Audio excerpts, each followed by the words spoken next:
Wait a minute, haven't I seen you before? I know your face. You're Norma Desmond. Used to be in silent pictures, used to be big. Classic Hollywood promised forever, but it never meant it. One day your face was everywhere, and the next it was worth nothing.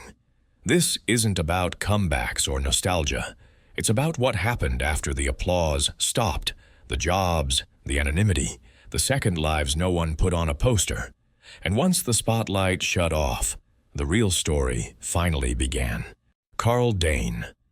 In the 1920s, Carl Dane was a familiar MGM face, a reliable presence in major studio films, including The Big Parade.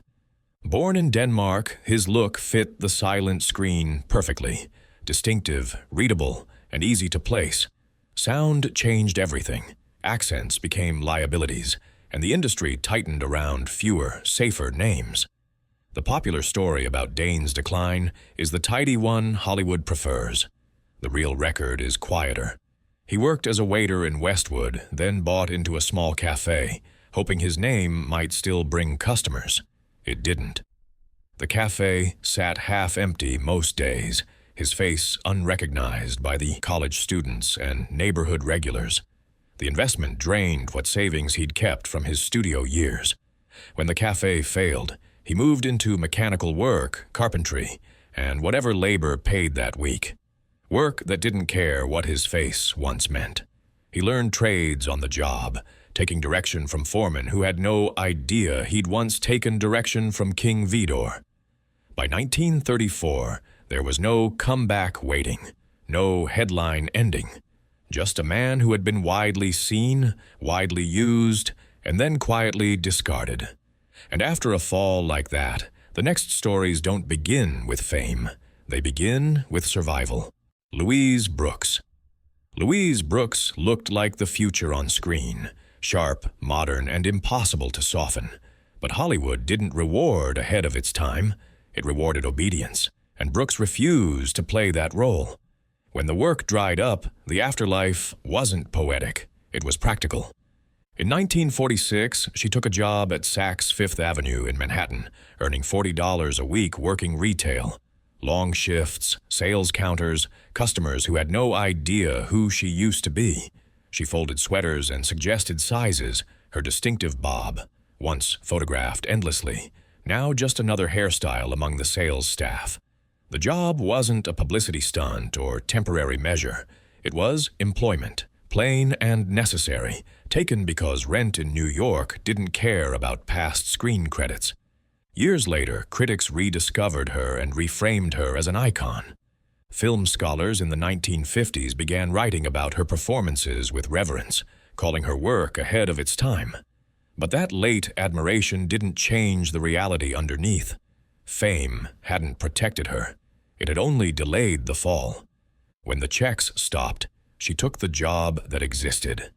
And if adult stars could be reduced to wages, child stars paid an even steeper price. Baby Peggy. As Baby Peggy, Diana Sarah Carey was one of the silent era's most visible child stars, famous enough to sell tickets while adults negotiated the money around her. When the brand aged out, the protection disappeared with it. Growing up was the problem. People recognized a version of her that no longer existed and felt entitled to it. Strangers would approach with expectations of the curly-haired child from the screen, confused or even hostile when confronted with a young woman. So she tried to vanish on purpose.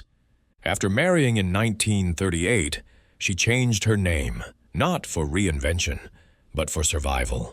The new identity wasn't about starting fresh in show business. It was about escaping it entirely. What followed were ordinary jobs: switchboard operator, bookstore clerk, gift shop manager. Work where you could be tired in peace without being recognized for a childhood you didn't control. She answered phones, shelved books, wrapped purchases, and went home to a life that was finally hers.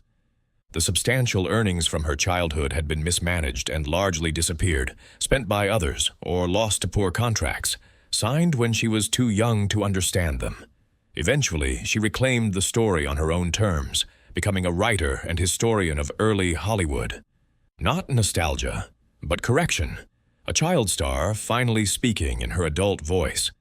But not every fall was quiet or private. Some were turned into spectacle. Barbara Payton. Barbara Payton was sold as a rising star in the late 1940s. Youth, glamour, momentum, the standard studio promise. Then the machine turned on her. Scandals surfaced, instability followed, and the press didn't just report the fall, it fed on it. What came after wasn't quiet survival, it was public collapse. Arrests, humiliations, drifting through cheap hotels, every setback turned into content. A human life reduced to headlines and punchlines. Tabloids tracked her movements with the same attention they had once given to her premieres. But now the coverage was predatory. The jobs she took, when she could get them, were far removed from studio sound stages. Her recognizable face, once an asset, became a liability. Potential employers knew her story because the media had made sure everyone did. Near the end, she tried to take control, the only way left to her. In 1963, she published a memoir, I Am Not Ashamed. Less a redemption story than an attempt to own what was left of her name. The book was raw and unflinching, refusing to perform the expected repentance. She died in 1967, at just 39. When the studio era stopped investing, it didn't simply withdraw roles. It withdrew mercy. And for others, the ending wasn't scandal. It was gravity. Alice White. Before the movies, Alice White knew Hollywood from the inside. She started in clerical work, learning the business from desks and scripts, not spotlights. Then the rise came fast. By the late 1920s, she was being marketed as a bubbly, bankable screen personality. The fall was quieter. By the late 1930s, her name slid down cast lists, then off them entirely. No scandal, no rescue, just disappearance. The decline happened in increments, smaller roles, lower billing, longer gaps between credits. Eventually, the phone simply stopped ringing. After the screen was done, she returned to what she'd known before fame. Secretarial work, regular hours, a job that didn't care about past billing or old posters. She typed correspondence, filed documents, answered phones. The same skills she'd had before stardom, still marketable, still useful. Her story didn't collapse. It closed a circle. Fame wasn't a ladder. It was a detour. But sometimes Hollywood didn't erase you. It kept you close, just out of sight. Buster Keaton. Buster Keaton wasn't just a star. He was a machine builder, a silent-era genius who understood timing, structure, and visual logic better than almost anyone working in film.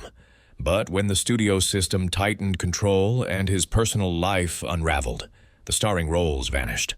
What didn't vanish was his usefulness. Hollywood still wanted his ideas, just not his name.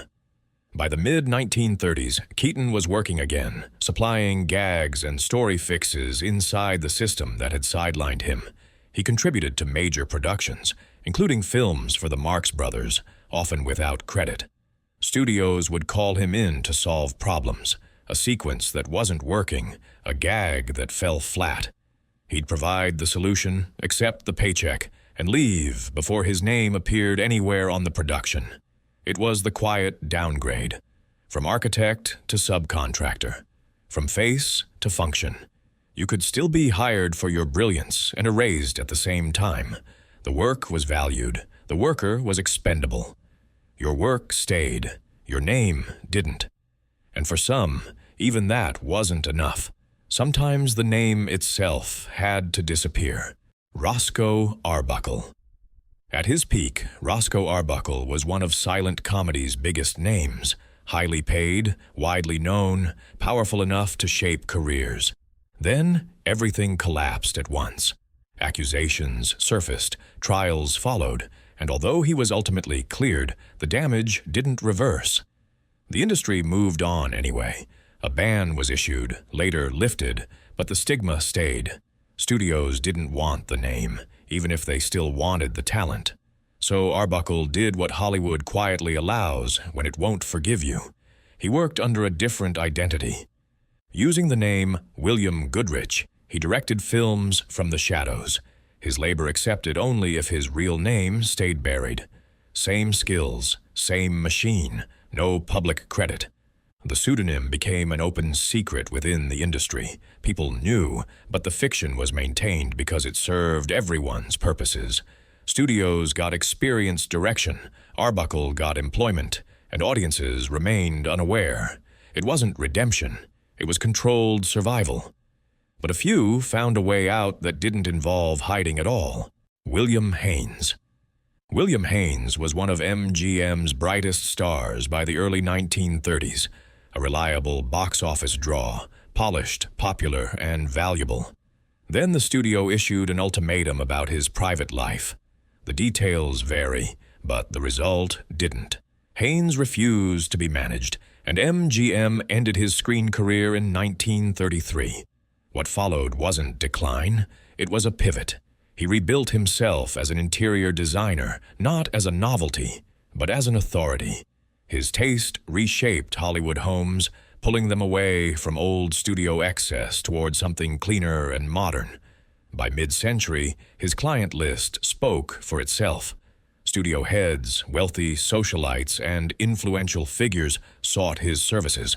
The camera had rejected him, but power hadn't. His design work appeared in major homes and important buildings, his aesthetic influence spreading through the same community that had dismissed him as an actor. And some didn't just leave Hollywood behind, they turned fame into ownership. Corinne Griffith. Corinne Griffith was silent-era royalty, marketed as elegance itself. But her most lasting success came after she stepped away from the screen and treated fame like seed money. She invested early and aggressively, building real estate holdings in Beverly Hills that turned visibility into ownership. By the 1940s, her name was attached to commercial properties, not movie marquees. The power wasn't symbolic, it was measurable. She understood that fame provided access to investors, to premium properties, to information, and she leveraged that access into financial independence. By 1950, she reportedly turned down multi-million-dollar offers for her holdings. Later, she moved into civic influence, funding monuments and shaping how Hollywood remembered itself. On-screen, she played society. Off-screen, she owned part of it. And for some, the second life wasn't about money at all. It was about building a place. Charles Farrell. Charles Farrell was one of the most recognizable romantic leads of the late silent era and early talkies. But unlike many stars, he didn't wait for Hollywood to decide his fate. He pivoted early. Palm Springs became his second act. In the mid-1930s, Farrell helped build what would become the Racket Club, starting small and expanding it piece by piece. It wasn't a celebrity hobby. It was infrastructure. A place that quietly became central to the movie colony's off-screen life. The club attracted a membership that included major stars, directors, and studio executives, people who wanted recreation without the publicity that came with Hollywood's more visible establishments. From there, his role grew beyond business. Farrell moved into civic leadership, eventually serving as mayor of Palm Springs for years. Meetings replaced premieres. Responsibility replaced applause. He didn't fade out. He changed arenas. And sometimes the most radical move wasn't power. It was choosing quiet creation. Janet Gaynor. Janet Gaynor didn't fall out of Hollywood. She stepped away from it. The first Academy Award-winning Best Actress, she transitioned into sound with ease and retired in 1939 on her own terms. What followed wasn't nostalgia or disappearance. It was quiet work. Gaynor became an oil painter, focusing on still lifes, flowers, vegetables, ordinary subjects treated with patience and care. She wasn't dabbling. She sold hundreds of paintings and held multiple gallery exhibitions over decades. The work found a market among collectors who valued it for its own merits, not as celebrity memorabilia. She developed her technique over years, working in a studio without publicity, without the pressure of maintaining an image. There were no headlines attached to this second life. Just sustained effort, a market and craft practiced away from cameras. In a business built on attention, she chose something steadier. And finally, there was one more way to survive Hollywood: by simply continuing to work. Dorothy Gish. Dorothy Gish was a major presence in early American cinema, but when talking pictures reshaped Hollywood, she didn't disappear. She shifted arenas. While many silent stars stalled, Gish returned to the stage, where longevity depended on discipline, not image. Her later career reads like steady employment, not nostalgia.